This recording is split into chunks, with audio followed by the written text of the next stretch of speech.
progrès et ne pas marquer le pas.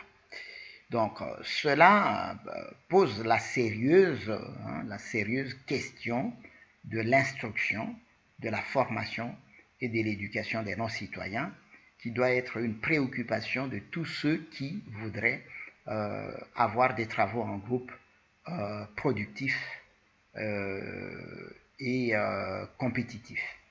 Alors, évidemment, puisque nous parlons instruction, formation, éducation, etc., il s'agit de réunir des personnes pour transmettre des connaissances, des compétences et de savoir-vivre. Eh bien, cela se fait généralement dans une langue commune adoptée par les membres du groupe, et il est bon que cette langue soit maîtrisée. Mon expérience personnelle montre que la langue est parfois un gros obstacle à l'assimilation, si vous voulez, des matières, des compétences et même de savoir-être lorsqu'on veut travailler en groupe et que malheureusement on est usager des langues différentes et qui ne sont pas suffisamment maîtrisées par leurs locuteurs. L'esprit de partage, ça c'est très important, savoir partager les langues qui vont être utilisées, c'est-à-dire si on est un groupe dans lequel il y a 2 langues parlées par les individus, c'est important de faire en sorte que la communication entre les individus des 2 langues se fasse correctement. C'est notamment utiliser le service d'un interprète qualifié, par exemple. C'est pourquoi pas, s'il le faut, surtout lorsqu'on doit travailler longtemps, faire carrément en sorte que toutes les personnes deviennent bilingues, trilingues, suivant la nécessité. Voilà, c'est ce que j'appelle donc le partage ici des langues. La maîtrise, c'est évidemment, il faut maîtriser la langue dans tous ses aspects, la compréhension, le parler, l'écriture, la lecture. Voilà, tout ça, c'est très important lorsqu'on veut travailler en groupe efficacement. Dans un pays comme la République démocratique du Congo, la question de la langue n'est pas une question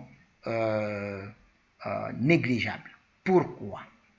Parce que dans la République démocratique du Congo, justement, les gens ont presque tous une langue maternelle qui n'est pas nécessairement la langue paternelle,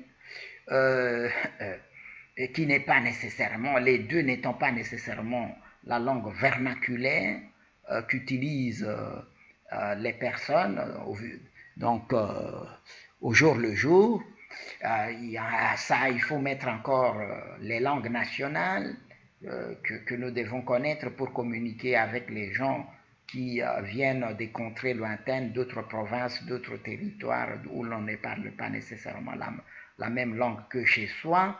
Et il y a la langue officielle, le français notamment, que nous sommes en train d'utiliser en l'occurrence dans cette formation-ci, qu'il faut maîtriser. Et hélas, en République démocratique du Congo, ce n'est pas encore la majorité qui ait maîtrisé la langue, même quand on dit que 56% des Congolais auraient la maîtrise du français, nous savons que, ce sont des chiffres qui signifient ce qu'ils signifient. Cette maîtrise, très souvent, à l'expérience, on voit qu'elle est très insuffisante, en tout cas pour assurer des communications efficaces dans les cadres de projets visionnaires. Voilà pourquoi nous devons nous investir à apprendre, le cas échéant, nos langues maternelles, nos langues paternelles, nos langues vernaculaires, nos langues nationales, notre langue officielle. Et qui sait, peut-être que nous aurons demain plusieurs langues officielles, Alors, les langues des partenaires avec lesquels nous sommes appelés à travailler, un groupe peut inviter des partenaires pour pouvoir travailler avec.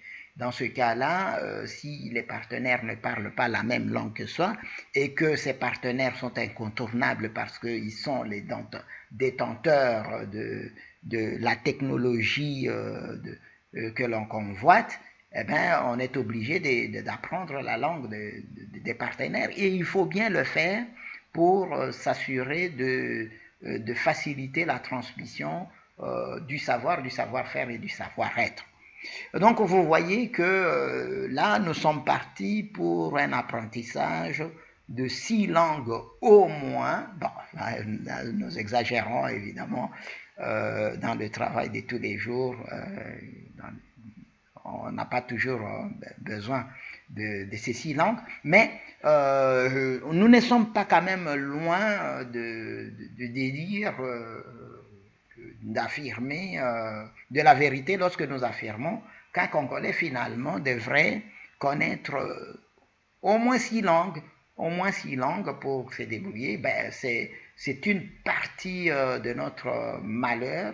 Ben, nous devons pouvoir travailler avec parce que c'est vrai que le temps à investir dans l'apprentissage d'une langue n'est souvent pas négligeable et cela peut être handicapant quand même pour l'avancement, d'où la nécessité d'un point de vue politique de trouver une solution ensemble autour d'une table à la question de la langue. Devons-nous traîner toutes nos langues claniques, tribales, ethniques, régionales, etc.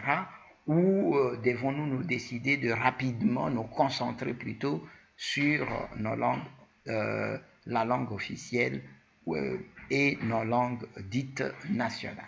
Voilà qui termine, si vous voulez, cette petite formation de sensibilisation à la question du travail en groupe.